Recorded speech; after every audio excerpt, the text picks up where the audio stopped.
Well, I just read an article online about Matt Damon, his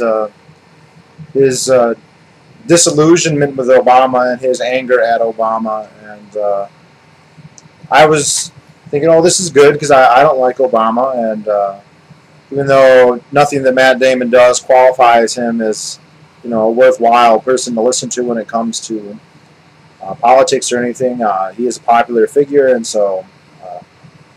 Anything that besmirches someone like Obama, I'm for. But when I read the article, I just had to shake my head in disappointment.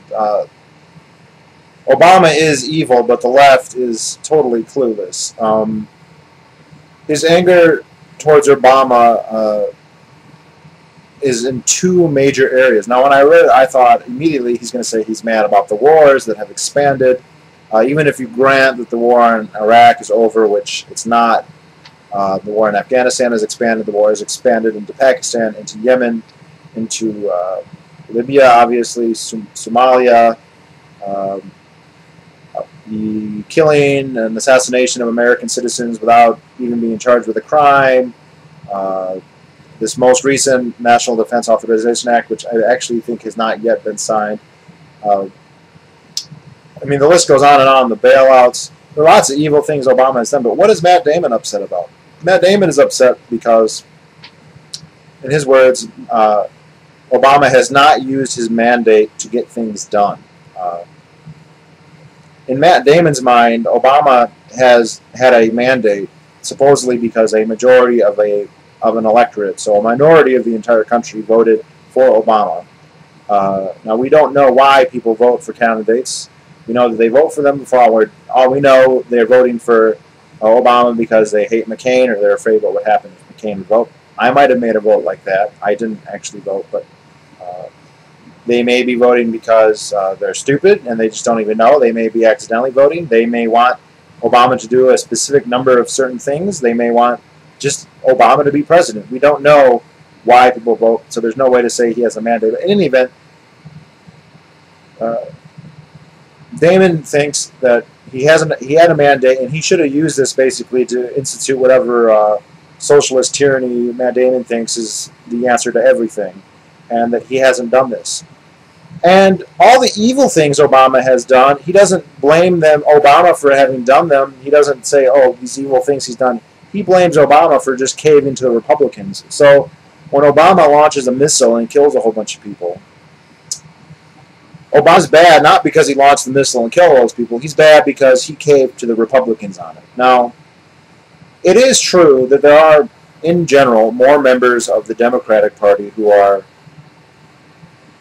actually anti-war than there are members in the Republican Party who are actually anti-war. But the truth is that the majority of the Democratic Party is pro-war, and a big part of the powerful part of the Democratic Party, think now Chuck Schumer, Hillary Clinton, Harry Reid, are unbelievably, or Carl Levin, are unbelievably hawkish, bloodthirsty maniacs, and they're the ones calling the shots. Not Dennis Kucinich, not Gravel, not any number of other Democrats who aren't that terrible on the war issue. And Obama, he's in the elite crowd, and he does what the elite crowd does. Whether he believes it or not, no one can say for sure. But it is absolutely absurd to look at an overtly evil act like murdering somebody or ordering the murder of somebody or the imprisonment of someone like Bradley Manning or God knows how many other people and say, well, the problem there is that he's caving into Republican pressure. Now, it is true that there is Republican pressure, and anything the president does, he's going to be accused of being soft on terror. He's going to be accused of being a dove, no matter how many people he butchers, no matter how much money he throws at the military. I mean, the military has more money now than under Bush, right? But there's going to be Republicans who say, he's a pacifier and he's just trying to do Munich all over again because he wants to enable another Hitler. But the fact that he does these things is itself evil, not the fact that he caves into pressure. I guess you could add that as like an ancillary, he has bad character or something. But the truth is that he's not caving in at all. There's no evidence that he fought battles to prevent any of this from happening. There would be one thing if he vetoed bill after bill after bill and the Republicans overrode the vetoes and forced him to do it, or they tried to impeach him. You look at like somebody like Clinton.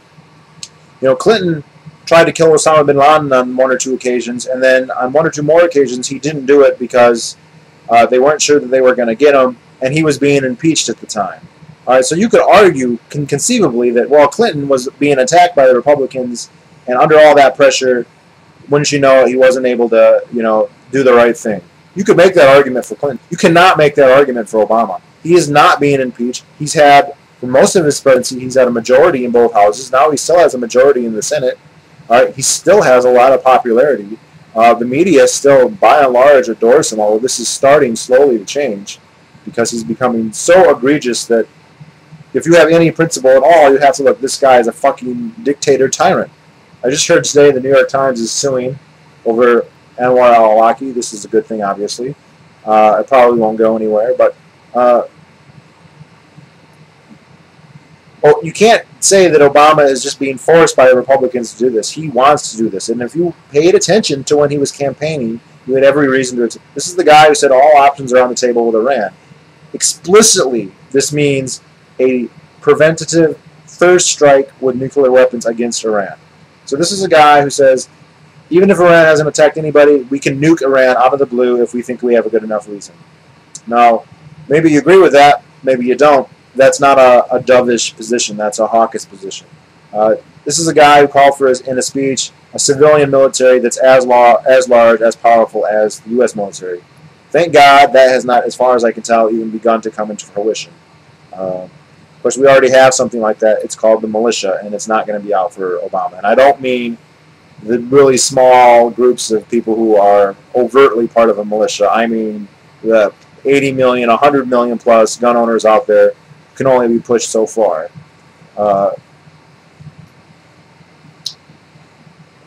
He is not caving to the Republicans. He's doing exactly what he said he would do. He gives speeches about his hawkishness, about his evil, about his aggressiveness. Matt Damon is so far off base here to be criticizing him for this that I almost wish he just shut his mouth and not said anything. Because he makes it sound like the problem with Obama is that he's just giving into the Republicans so much. He is a fucking Republican. It's the two parties are the one party, all right? And I've said this, I don't know if I said it in a video or not. If you look at it, because Ron Paul's doing so well right now, it's evident that the Republican establishment is going to do everything they can to thwart him. I don't know if this will be successful or not, but I am absolutely confident if you look at the higher-ups of the Republican Party, the most powerful members, they would prefer there be another Obama presidency than a Ron Paul presidency. Because the difference is enormous. Obama is going to play ball just like every other president has for probably since ever. This is Grover Cleveland. And no, not JFK. JFK played ball as well. And it's not because they think that they can pressure Obama to do what they think. It's because Obama agrees with them on enough issues that they're comfortable with him, and they are comfortable with him. The worst that Obama is to somebody like Mitch McConnell is he might do something that McConnell doesn't really have a problem with, but some of McConnell's constituents might not like, and McConnell doesn't want to get angry phone calls or get booed because they always like to be popular. And so Obama will put him in a position of having to vote against something that he would normally like because Obama is unpopular. That's the degree to which Mitch McConnell is negatively affected by Obama. If Ron Paul was president, none of the pork that McConnell wants to pass would ever get passed. All of his hawkishness would be immediately annihilated. All of his social conservative nanny-statism would be immediately annihilated. He would be completely put to shame. His supposed belief, and I'm just citing McConnell, but this could be probably every other Republican in the Senate except for maybe one or two, and probably at least 60 or 70% of the House. Will put his supposed reverence to the Constitution to absolute shame. Will put his fiscal conservatism as obviously as a joke. This is something that, with a Paul presidency, would hurt him enormously. With Obama, he can look good compared to Obama. So Obama is a horrible dictator who will throw Americans in prison forever. This is something he's always believed in. It's not something the Republicans are forcing him to do. The Republicans want it as well, most of them. Although, to be fair, there's a small minority in the Republican Party led by Ron Paul, although he's no longer alone in this, who are vehemently against it. But this is, and I point this out, not that I have anything against Matt Damon. I rather like Matt Damon, and for other reasons, but it is emblematic of so many liberals. And now, over these last 3 or 4 years, I cannot recall how many times, whenever I point out the obvious transgressions of Obama, transgressions that were deemed absolutely reprehensible when George Bush did minor versions of them, the excuse is always, he's just cleaning up Bush's mess, Bush gave him a big mess, and, you know, you got to give him some flack. And to be fair, that argument does actually hold some water, because obviously there was a huge mess. But nothing that he has done has indicated any attempt to even clean up. He has exacerbated. You know, if the bailouts were a mess and TARP was a mess under Bush, more bailouts is not an attempt to clean. It would be one thing if Congress tried to pass it and he vetoed it and they got it over his veto. That would be one thing. Or if he vigorously campaigned for, you know, no, he never did it. He campaigns for more power. He campaigns for more fascism, overt fascism. He hasn't vetoed anything, and he claimed that he was going to veto the end of the National Defense Authorization Act because it didn't give him enough fascistic power. So, you very clueless liberals have to realize that your God King, your Messiah, that you wanted so bad, was never as good as you just imagined. He was a political genius because he had the most vague political stances or promises, rhetoric ever, and people were able to just invent whatever it is they believed and just imagine that some messianic figure was descending from heaven to grant whatever your gift bag of wishes happened to be.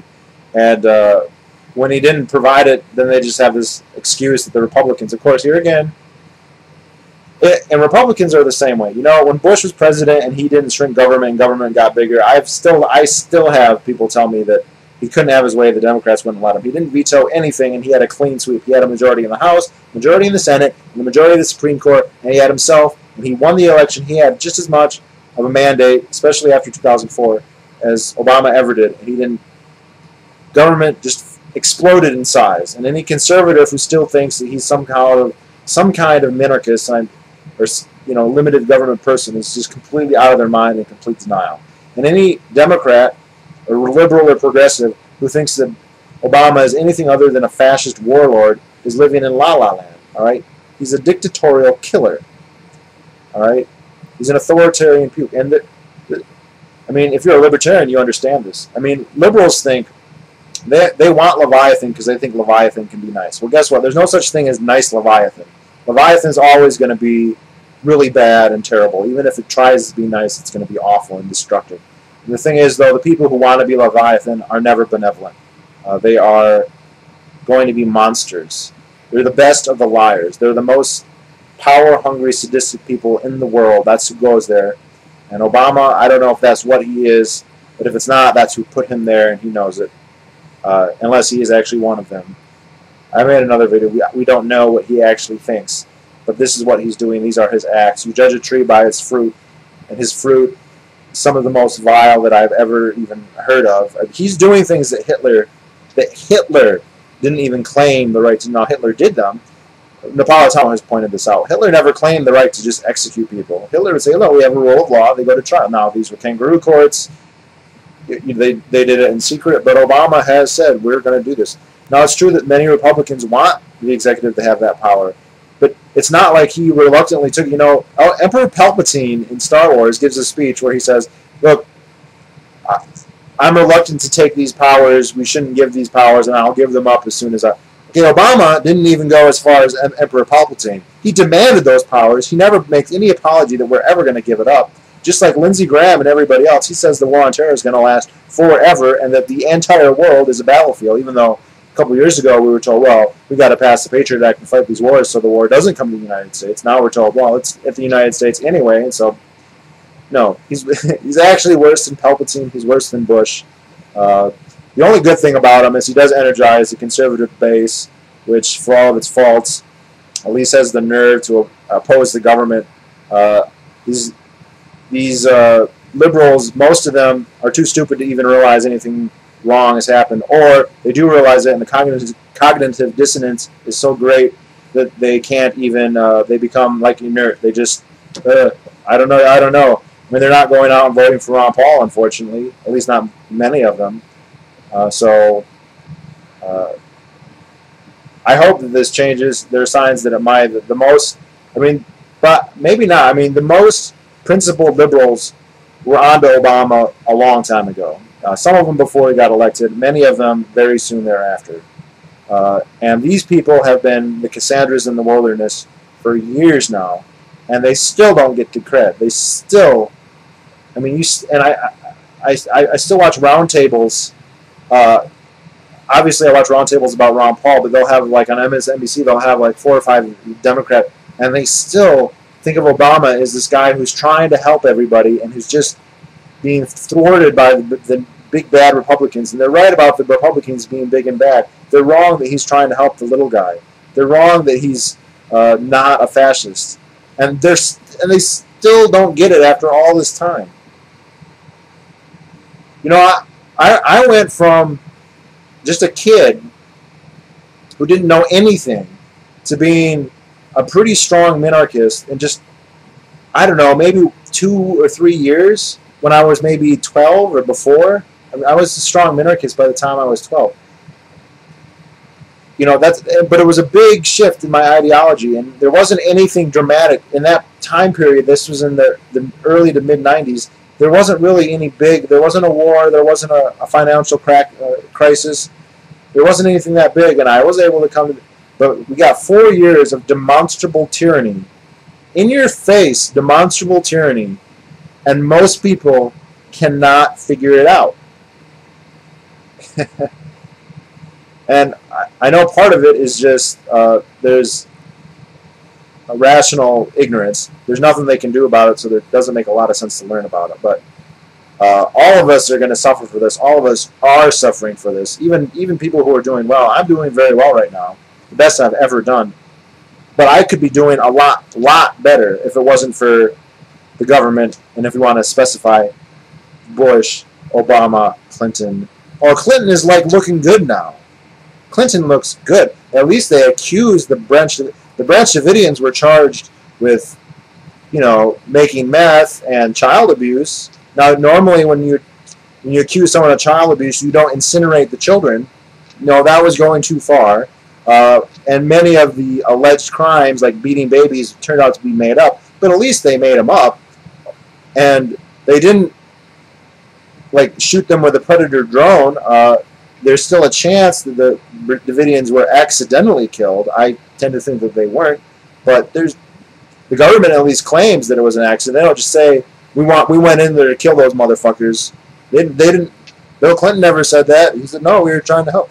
Obama, no, I killed him. I'm proud of it. I'm the man. Sig hail me. And all you idiot liberals out there just don't get it.